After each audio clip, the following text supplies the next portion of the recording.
યજ્ઞો પણ 3 પ્રકારના છે, એ 3 ગુણોથી ભરેલા છે. અમુક યજ્ઞો તામસી યજ્ઞ કહેવાયા છે, જે રાક્ષસો દ્વારા કરવામાં આવતા હોય છે. જેમ કે જન્મેજય રાજાએ વેરનો બદલો લેવા માટે સર્પોને હોમવાનો પ્રારંભ કર્યો, તામસી યજ્ઞ. રાક્ષસ એટલે જરૂરી નથી કે શિંગડાવાળા, રાક્ષસી બુદ્ધિથી. આજના સમયમાં તંત્ર પ્રયોગ વધી ગયો છે.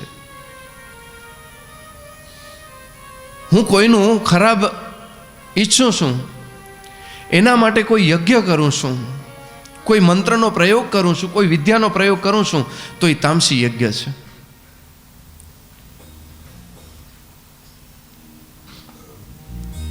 બીજો યજ્ઞ છે રાજસી યજ્ઞ, કે જેમાં હું બ્રાહ્મણોને બોલાવું છું, યજ્ઞ કરાવું છું, પણ મારી કામના છે. કામના શું છે? સુખ, સમૃદ્ધિ. કોઈ પણ કામના લઈ અને તમે યજ્ઞ કરાવો છો, એ છે રાજસી યજ્ઞ. ભોગ માટે યજ્ઞ થઈ રહ્યો છે. અને ત્રીજો છે સાત્વિક યજ્ઞ. યજ્ઞ તો થાય છે, કામના જ નથી, કોઈ પ્રકારની કામના નથી. ભગવાન પાસે આપણે પ્રાર્થના કરીએ છીએ, પણ એક દિવસે એમ કહ્યું છે કે આજે મારે કાંઈ નથી જોઈતો.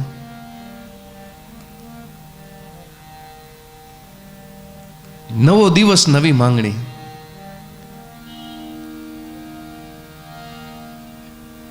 નિષ્કામ, કાંઈ જ નથી, મારે કાંઈ જોઈતો જ નથી, હું એમ જ કરું છું. મારે મારા જીવનો કલ્યાણ પણ નથી જોઈતો, મને મોક્ષ નથી જોઈતો, સંસારની કોઈ વસ્તુ નથી જોઈતી. આ યજ્ઞ એમ જ કરું છું. આનો પુણ્ય હું તારા ચરણે ધરું છું. કલિયુગની અંદર બહુ ઓછા છે. જો આપણે એક વખત વંદન કરતા હોઈએ, એમાં 10 વસ્તુઓ માંગી લઈએ, તો યજ્ઞ કરીએ એમાં આ કળિયુગનો માનવી કેટલું માંગતો હશે.